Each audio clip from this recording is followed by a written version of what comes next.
राधा रानी ने अपने चरण की धूली कृष्ण के सिर पर क्यों लगाई? नमस्कार, नीलम स्टोरी प्लेस चैनल में आपका स्वागत है। नीलम स्टोरी प्लेस चैनल पर हमेशा श्री कृष्ण, राधा कृष्ण, गीता, महाभारत, रामायण और पौराणिक कथाओं पर चर्चा करते हैं। आशा करते हैं आप सभी को पसंद आएगा। एक बार नारद मुनि भगवान कृष्ण के पास अश्वमेध यज्ञ कराने आए। उस समय श्री कृष्ण के साथ उनकी 8 पत्नियां और राधा रानी भी थी। राधा रानी ने निर्णय लिया कि देवी रुक्मिणी भगवान कृष्ण के साथ अश्वमेध यज्ञ करेगी, लेकिन भगवान श्री कृष्ण देवी राधा के साथ अश्वमेध यज्ञ करना चाहते थे। इसलिए वो सभी से कहते हैं कि अश्वमेध यज्ञ करने से पहले मैं महादेव के मंदिर में जाकर महादेव की पूजा करना चाहता हूँ। महादेव की पूजा करने के लिए भगवान कृष्ण अपनी 8 पत्नियां नारद मुनि और देवी राधा के साथ गए थे। राधा रानी केवल कृष्ण के बारे में ही सोच रही थी। उसने सोचा कि यदि कृष्ण के पैर में कांटा चुभ गया तो, क्योंकि वो नंगे पैर महादेव के मंदिर में जाकर महादेव की पूजा करना चाहते थे। राधा रानी और भी सोच रहे थे, सड़क पर बहुत सारा पत्थर है, अगर उनके पैरों में दर्द हो जाए तो।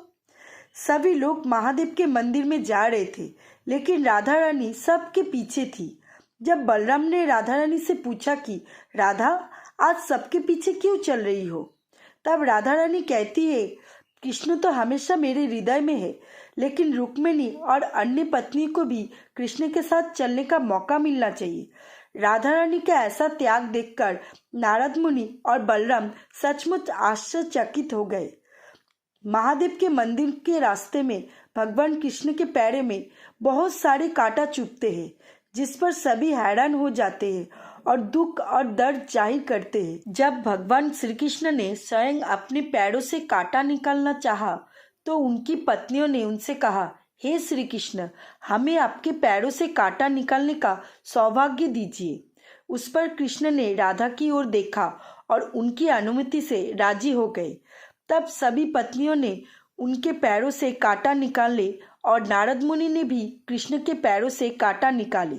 जिस प्रकार कांटा निकालते समय भगवान कृष्ण के पैरों से खून बहता है, उसी प्रकार राधा रानी के मुंह से भी खून बहता है। वास्तव में राधा कृष्ण एक ही है, वो 2 शरीर और एक आत्मा है, इसलिए ऐसा हुआ। उन्होंने रुक्मिणी को अपने हिस्से का कांटा निकालने का अवसर भी दिया, क्योंकि देवी राधा रानी ने रुक्मिणी को कृष्ण के साथ अश्वमेध यज्ञ करने का अवसर दिया था। उन्होंने कृष्ण के पैरों से कांटा नहीं निकाला, इसके लिए उन्हें कृष्ण की बाकी पत्नियों से बहुत अपमान सहना पड़ा। इसके बाद महादेव की पूजा अर्चना की गई, लेकिन कृष्ण के पैर में कांटा चुभने के कारण वो चल नहीं पा रहे थे। ये देखकर नारद मुनि ने कहा, प्रभु, मैं आपकी सहायता करता हूँ, आप मुझे पकड़कर चले। इस प्रकार कृष्ण और बाकी सभी लोग वहां से लौट आए, लेकिन राधा रानी वही रुक गई, जो भगवान कृष्ण के लिए बहुत दुखद समय था। सभी महादेव के मंदिर से बाहर आए। फिर शुरू हुआ कृष्ण की परीक्षा का समय। वो दरअसल जानना चाहता था कि सभी उनसे कितना प्यार करते हैं।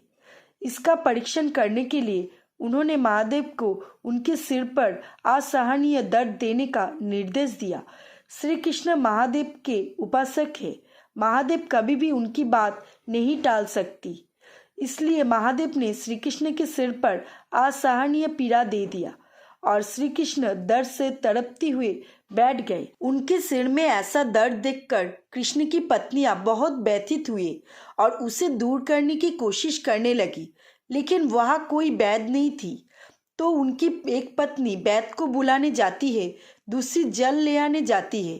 तब कृष्ण ने रुक्मिणी से तुलसी के पत्ते लाने को कहा और ये भी कहा कि उन्होंने महादेव के मंदिर में तुलसी के पत्ते देखे हैं और वहां देवी राधा रानी है।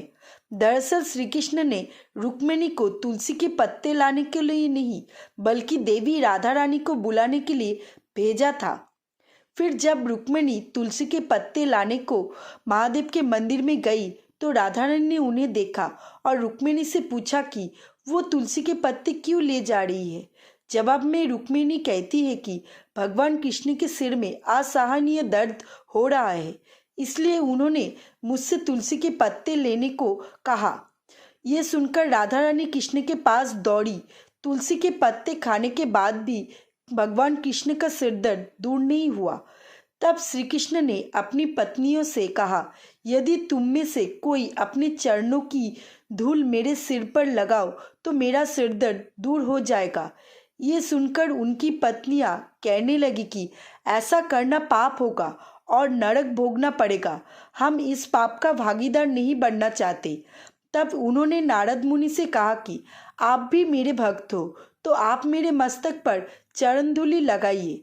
परंतु नारद मुनि ने भी पाप के भय से ऐसा नहीं किया। तब भगवान श्री कृष्ण ने रुक्मिणी से कहा। इस बीच रुक्मिणी भी उन्हें चरण धूलि नहीं देती और कृष्ण से कहा, मैं जीवन भर तुम्हारी पत्नी बनकर रहना चाहती हूँ। ये पाप करके मैं तुमसे अलग नहीं हो सकती। तुम मेरी जान ले लो, मैं इसमें सहमत हूँ। राधा रानी ने सारी बात सुनी और कहा कि मैं श्री कृष्ण के सिर पर चरण धूलि लगाऊंगी। रुक्मिणी ने राधा को मना किया। वो राधा से कहता है कि ये पाप होगा, कृष्ण से दूर रहो, नहीं तो नरक भोगना पड़ेगा। लेकिन राधा रानी उससे भी सहमत हो जाती है। वो कहता है कि मैं इस सब के लिए तैयार हूँ, लेकिन मैं कृष्ण का सिर का दर्द बर्दाश्त नहीं कर सकता। उन्होंने ये भी कहा कि अगर कृष्ण को थोड़ा बेहतर रखने के लिए मुझे 7 जन्मों तक नरक में भोगना पड़ा तो मैं उसके लिए भी तैयार हूँ। ये राधा कृष्ण का प्रेम है जिसे हर कोई नहीं समझ सकता। अंत में राधा रानी ने अपने पैरों की धूलि कृष्ण के सिर पर लगाई और इससे कृष्ण का सिर दर्द दूर हो गया। दोस्तों, कैसी लगी आज की कहानी मुझे कमेंट करके बताइए। अब आप समझ सकते हैं कि राधा रानी ने कृष्ण के सिर पर अपनी चरण की धूलि क्यों लगाई। और ऐसी सनातनी कहानी को जानने के लिए आपको हमारे नीलम स्टोरी प्लेस चैनल को सब्सक्राइब करना होगा। भगवान आप सबका भला करे। राधे राधे।